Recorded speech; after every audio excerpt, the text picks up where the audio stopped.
बिस्मिल्लाहिर्रहमानिर्रहीम। अच्छा जनाब, आज का जो मेरा व्लॉग है वो ये है कि हम में से अक्सर लोग दिन भर काम करते हैं लेकिन फिर भी आखिर में वही सवाल, नतीजा क्यों नहीं आ रहा। हम में से बहुत ज़्यादा लोग काम करते हैं लेकिन फिर भी कामयाबी क्यों नहीं मिल रही। आज मैं इसके ऊपर वीडियो बना रहा हूँ कि कामयाबी क्यों नहीं मिल रही। काम की तारीफ़ क्या है? काम की तारीफ ये है एट अ सेम टाइम अगर तीन एनर्जी अगर आपकी यूज़ हो रही है तो उसको काम कहते हैं। हम जिसको काम समझ रहे हैं वो काम होता ही नहीं है। पहली आपकी जिस्म की एनर्जी, दूसरी आपकी जहन की एनर्जी, तीसरी आपकी नीयत, यानी आपका जिस्म की एनर्जी, आपकी अटेंशन और आपकी नीयत। अगर ये तीनों चीज़ें एक टाइम में अगर आप जो है इस्तेमाल हो रही हैं तो उसको कहते हैं काम। ये तीनों एनर्जी अगर एक ही सिमत में काम कर रही हैं, एक ही, तो उसको कहते हैं काम। अगर आपका सिर्फ जिस्म के तौर पर काम कर रहे हैं लेकिन आपका जहन कहीं और है तो, और आप जो है सिर्फ आपकी नीयत जो है वो काम, बाज़ लोगों का जनाब जिस्म में तो काम कर रहे होते हैं लेकिन जहन उनका कहीं और होता है, नीयत जो होती है वो काम करने वाली नहीं होती। तो जनाब आप जो है वो काम नहीं कर रहे। इसलिए कहते हैं कि जिस वक्त आपकी जिस्मानी एनर्जी, आपकी जहनी एनर्जी और आपकी जनाब नीयत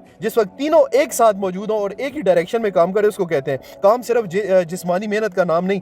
इसलिए असल वर्क वो है जब इन तीनों energy, physical energy, mental energy और नीयत एक ही मकसद में काम करें तो उसको आप जो है काम कहते हैं। हमारे माशरे में ये चीज़ आम है कि जनाब आप दफ्तरों में चले जाएं, जनाब दिल दिमाग कहीं और है, काम जनाब वो यहाँ पे बैठे हुए हैं, दिल दिमाग उनका कहीं और है, नीयत उनकी कोई और है। इसलिए बरकत, मेयार और नतीजा पैदा नहीं हो रहा। इंसान की कामयाबी उस वक्त शुरू होती है जब इसकी सोच, इसकी नीयत और इसका अमल एक ही हो जाए। क्योंकि अगर इंसान सोच कुछ और रहा है, बोल कुछ और रहा है और कर कुछ और रहा है तो इसकी शख्सियत बिगड़ जाती है, इसकी दुआओं, मेहनत और अमल में असर खत्म हो जाता है। मैंने बड़ा अक्सर ये देखा है कि मेरे पास बड़े वर्कर आते थे, काम करते थे जनाब, वो जिस्मानी तौर पे होते थे, सोच उनकी कहीं और होती थी, नीयत जनाब उनकी कहीं और होती थी। मालक जरा आगे पीछे हुआ तो जनाब वर्कर पीछे से खाइब, यानी उनकी नीयत नहीं होती थी। वो कहते जी मेहनत कर रहे हैं जी, कामयाबी क्यों नहीं मिल रही। कामयाबी इसलिए नहीं मिल रही थी। यहाँ एक बात समझनी जरूरी है, कामयाब और नाकाम इंसान की डिक्शनरी कभी एक जैसी नहीं हो सकती, इनकी सोच एक जैसी नहीं हो सकती, इनके अल्फाज एक जैसे नहीं हो सकते, इनका अंदाज गुफ्तगू कभी एक जैसा नहीं हो सकता। कामयाब इंसान के मुंह से निकले हुए हर लफ्ज़ उम्मीद, हल, एतमाद और मकसद और मुस्बत सोच की नुमाइंदगी करता है, जबकि नाकाम इंसान की गुफ्तगू में अक्सर बहाने, शिकवे, खौफ, मायूसी और मनफी ख्यालात होते हैं। सिर्फ यही नहीं, अगर हम कौमों की बात करें तो क्या पाकिस्तानी और जापानियों की आदत एक जैसी है?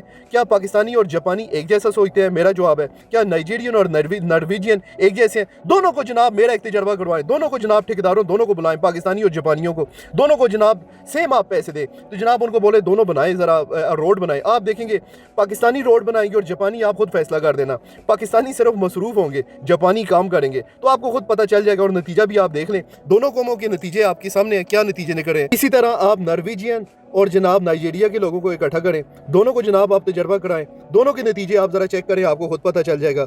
ये कैसे हो सकता है, ये कैसे मुमकिन है? एक कामयाब इंसान और एक नाकाम कौम की एक अंदाज में सोचें हों, एक ही ज़ुबान इस्तेमाल करें, एक ही तर्ज अमल अख्तियार करें। कामयाबी हमेशा सोच, आदात, अल्फाज और अमल के फ़र्क से जन्म लेती है। याद रखें, सिर्फ सोच ही एनर्जी नहीं रखती, बल्कि जो अल्फाज आप अपनी ज़ुबान से अदा कर रहे हैं उसकी भी एक एनर्जी होती है। यही अल्फाज आपकी शख्सियत, आपके ताल्लुकात, आपके फ़ैसले और यहाँ तक कि आपकी किस्मत पर असरअंदाज होते हैं। दुनिया में हज़ारों ज़ुबानें बोली जाती हैं, सिर्फ पाकिस्तान में अगर मैं बोलूँ तो जनाब कितनी है, कम से कम 250-300 ज़ुबानें हैं। पश्तो, उर्दू, सराइकी, बलोची। आपको पता है अगर मैं आपसे एक सवाल पूछूं कि कायनात की ज़ुबान क्या है, कायनात की ज़ुबान क्या है, तो इसका जवाब है कायनात की ज़ुबान जो है वो वाइब्रेशन है, वो आपकी सोच है। अल्लाह जो है जनाब दरिंद, परिंद, चरिंद, कीड़े मकोड़े, परिंदे, सबकी वो कैसे कायनात की सिर्फ एक ज़ुबान है, वो है वाइब्रेशन। अगर सादा ज़ुबान में कहूँ तो ये एक एनर्जी है, इसकी सोच है, सोच की एक ज़ुबान है, वो जो वाइब्रेशन है। या इसमें यही वजह है कि बाज़ लोगों के साथ आप बैठें तो आपका हौसला बढ़ जाता है, आपकी उम्मीद, वो कुछ भी ना करे, आप सिर्फ बैठ जाएं, आपको उम्मीद पैदा होगी। लेकिन अगर आप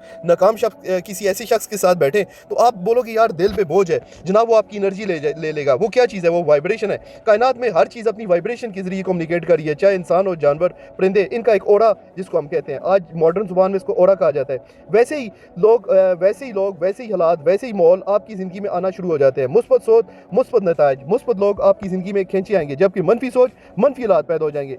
इसी वजह से एक 10,000 आवर थ्योरी आई है कि दुनिया में कोई भी शख्स अगर 10,000 घंटे खालिसतन अगर अपने काम में दे दे तो वो वाव बन जाता है, वो सुपर सक्सेस बन जाता है। और हमारे यहाँ कहते कुछ हैं, करते कुछ हैं, बोलते कुछ और है। इसके ऊपर मैं व्लॉग भी बना चुका हूँ। तो फिर कहते हैं जी कामयाबी नहीं मिल रही जी, 10 जो आप तो 10,000 कह रहे हैं, हम तो जनाब 1,00,000 घंटा काम कर चुके हैं। सर आप जिसको काम समझ रहे हैं वो काम है ही नहीं।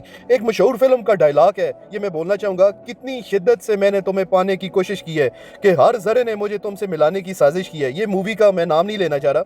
ये जनाब ये बड़ा मशहूर एक डायलॉग है, जो मूवीज़ देखते हैं उनको ये पता चल जाएगा। ये बेसिकली जनाब ये पौला की किताब अल-केमिस्ट ये डायलॉग लिया गया था, और पौला ने ये जो डायलॉग लिया था ये सूरत नजम की बेसिकली आयत थी, इसने उससे डायलॉग ये लिया है, और ये जनाब इसने फिर पौला ने फिर जनाब ये आगे से मूवी में इस्तेमाल हुआ है। कुरान में सूरत नजम की ये आयत थी जिसमें अल्लाह कुरान में फरमाते हैं कि इंसान के लिए वही कुछ है जिसकी वो कोशिश करता है। अब इस बात को ज़रा समझना है, कुरान में इस असूल को वही मिलता है जिसकी आप कोशिश करते हैं। इस कोशिश से मुराद सिर्फ आम मेहनत नहीं है, ये आप अगर इंग्लिश में इसको वर्ड करें तो इसको स्ट्राइव कहते हैं। ये स्ट्रगल से ऊपर वाली जनाब कोशिश है, जिसको अगर हम बोलें ये तीनों चीज़ें मिलती हैं तो इसको कहते हैं जुनून।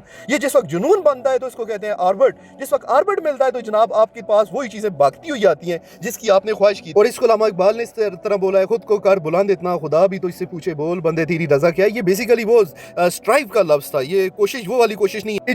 ये जो मूवी का जो डायलॉग था, कितनी शिद्दत से मैंने तुम्हें पाने की कोशिश की है कि हर ज़रे ने मुझे तुमसे मिलाने की साजिश की है।